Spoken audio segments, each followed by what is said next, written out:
Hey everyone, my name is Alex and I'm the Paintball Addict. Today, we're going to be taking a look at one of my oldest guns, the Planet Eclipse Ego10. Now at first I didn't know if I wanted to do a review on this or not just because it is such an older gun. Being released in 2010 makes this gun 10 years old now. However, you can still pick them up for like $300, $350, which for a gun that used to be $1,250 new, I think this is a steal.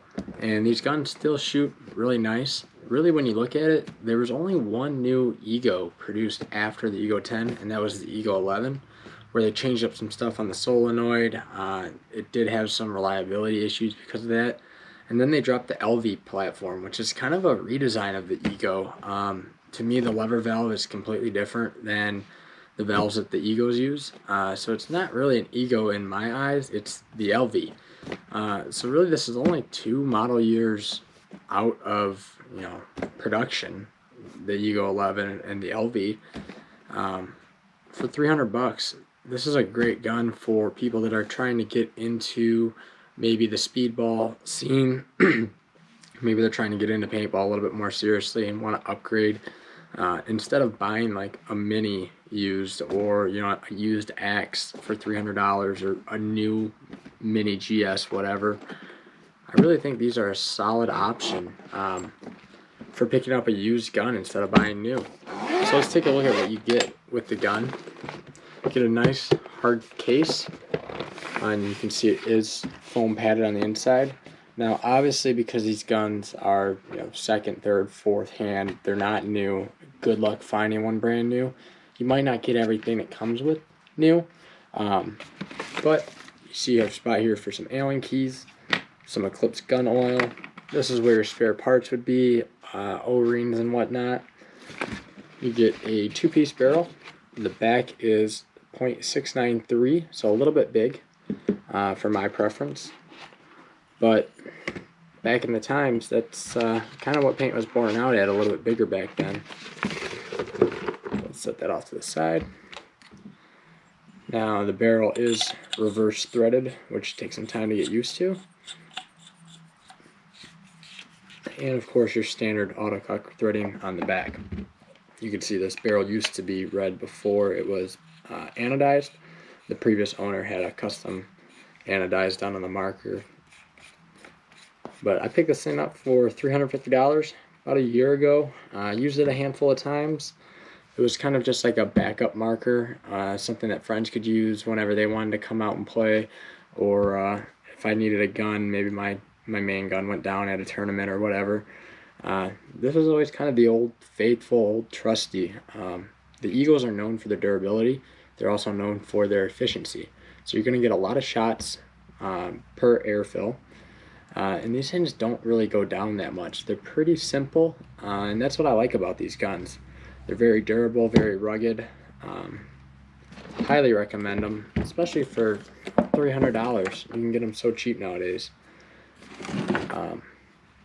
So let's see what you get here. This ASA isn't actually what you would get on the Ego 10. This is the Ego 11 ASA. You would get the Oops, which kind of has a screw here, and you screw it in. You get the SL3 regulator, which at the time in 2010 was the most advanced regulator on the market. It still is a phenomenal regulator. It's going to be very consistent across the chrono. You shouldn't see your feet per second jumping too much. You get a nice 5-point adjustable trigger, and the board does give you the option to switch between micro switch activation or optical switch activation. So 2 modes of preference, whether you like your trigger to fire upon hitting the micro switch or upon breaking the optical sensor.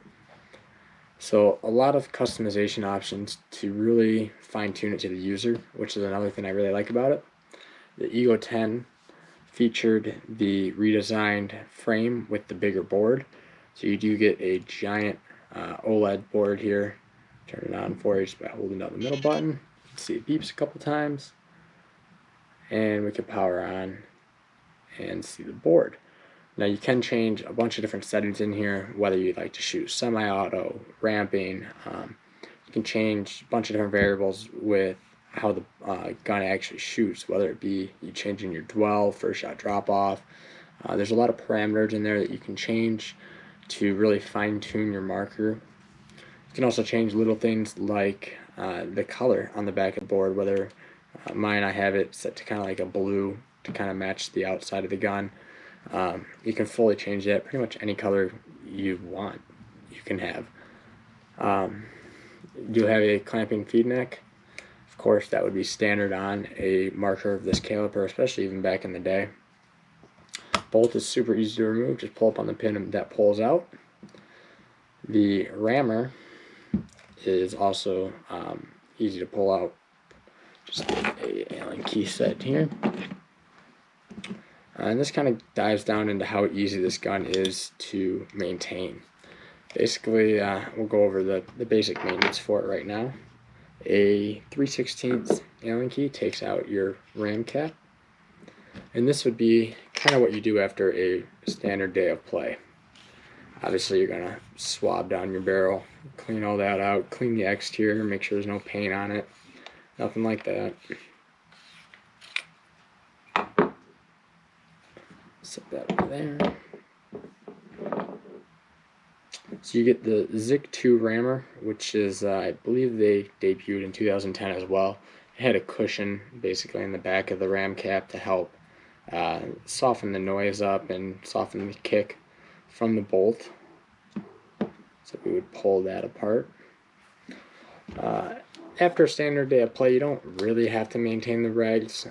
However, it is just something that's nice, and it's easy, quick to do, so might as well. Just crack that open, just like this. And we pull the bottom part of the rag off from the top and pull our piston out. So we have the rammer, the bolt, we got the high pressure regulator, and we'll go ahead and take apart the low pressure regulator. Simply unscrew the front up there.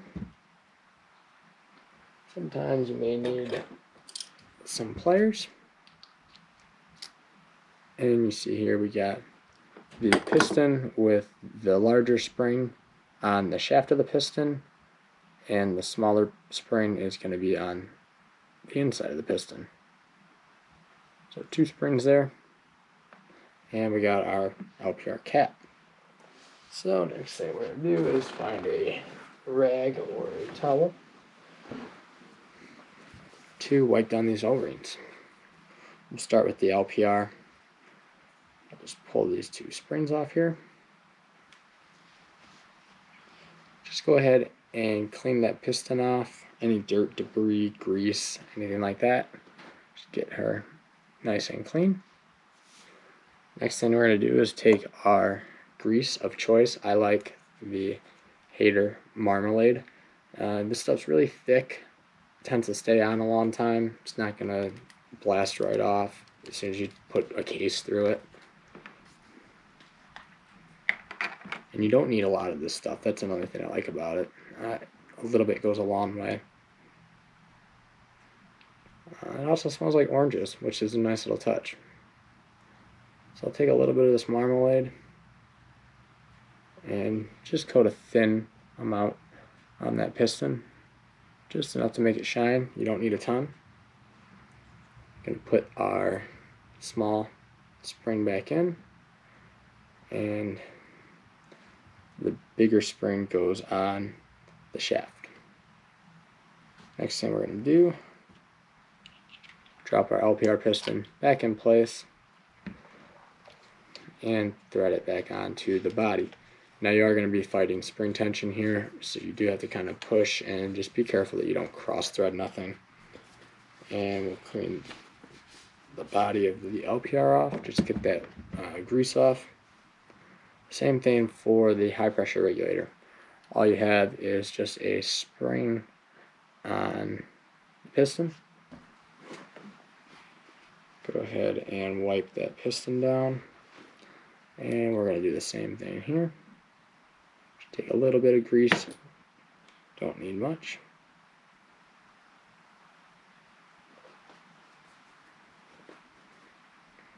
And that's going to slide down into our regulator. And we just simply thread on the bottom of the reg. You can disassemble the bottom of the reg more. That's how you get to like your reg seat and adjustment stuff. There's no need after a regular day of play.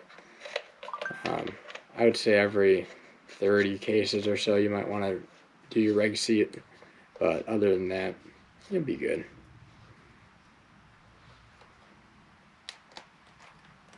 And we got our macro line back on. Let's go ahead and cap up our grease here since we're not using that anymore. Set that aside. Next thing we're going to do is wipe down our rammer.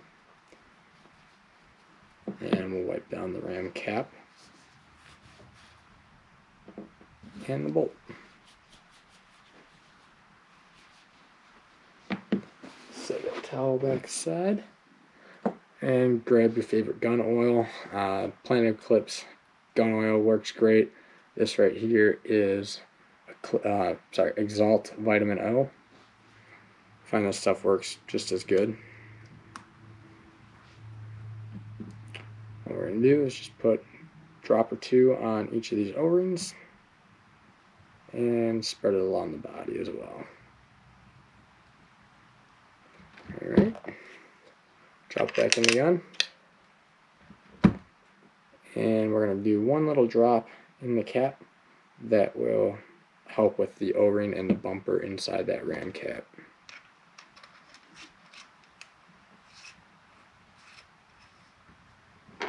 Grab our 3/16 Allen key and just hand tight. You don't want to torque it down, there's no need to. Get this oil off the gun here. Next thing we're going to do is just put a little coating of oil on the bolt. I like to do it on the body as well as the O-rings. Just get it nice and slippery. The less breach wear, the better. Go ahead and line this up with your rammer. The indent on the rammer is where that bolt pin presses down against. And close that up. And that's the Ego10 maintenance. So that's everything you have to do after a regular day of play.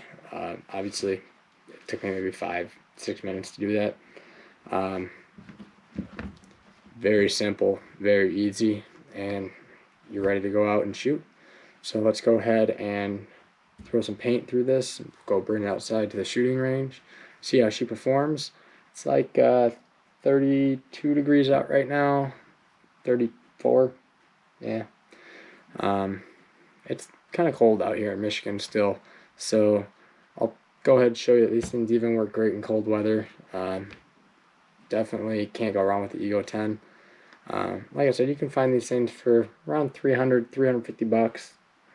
And personally, I think they're one of the more beautiful markers ever produced. I love that body line, that kind of like an X pattern that's cut into it. This is personally the second Ego10 that I've owned. I owned one back in like 2012, I think, maybe 2011, when they were definitely a lot newer. I had a gray and silver part swapped one, and I've always just had a sweet spot in my heart for these guns. So definitely, if you're looking to upgrade and still want to stay in kind of that mid to low end price range, don't want to spend a lot but want to have, you know, $1,000 plus performance, these are the guns to go for. And even though they're 10 years old, you can still find parts for them. I recently put a LPR piston, high pressure regulator piston, and brand new set of grips on here.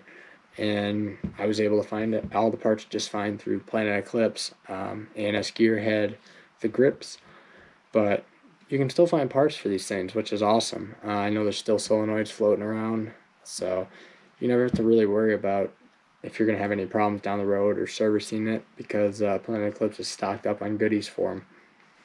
So yeah, let's take this thing outside and give it some shots. Alright, so we got the Ego10 set to 10.2 ramping. NXL.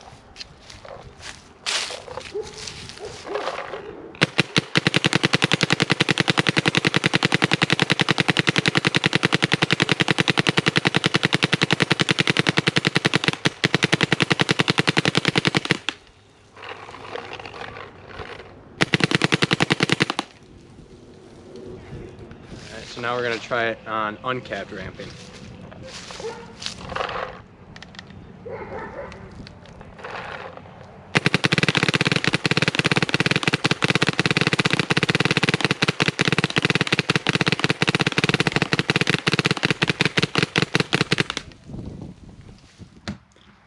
So as you can see, this gun still rips. Now, maybe 10 years old, market value of like $300 to $350, but it'll definitely get you by in a tournament. As you can see by that uncapped ramping, it can definitely surpass 10.5 balls per second for NXL.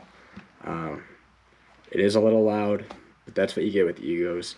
There is a little bit more kick than the markers out there nowadays, but again, that's kind of what you get with the Ego platform. You're going to get that reliability though. You're going to get all the customization options. You're truly getting a solid marker for $300 to $350. You definitely cannot go wrong with the Ego10. One of my all-time favorite markers. There's tons of parts out there, like I already stated, for it. There's some upgrades you can do to it, stuff like the Tech T Hush Bolt. If you can find a Virtue board out there nowadays, good luck, but you could upgrade the boards, obviously the barrel kits. There's tons of barrel kits out there, but the main upgrade that you can actually still get new is going to be the Tech T Hush Bolt. And that's just going to quiet it down a little bit. They also have the Cush Bolt, which is for more brittle paint. I personally have owned that in my old Ego10. Didn't notice a ton of a difference, but the Hush Bolt is worth it. So with that being said, this is the Ego10 review. Thank you for watching, and please subscribe. If you have any questions, feel free to comment down below, and have a good one.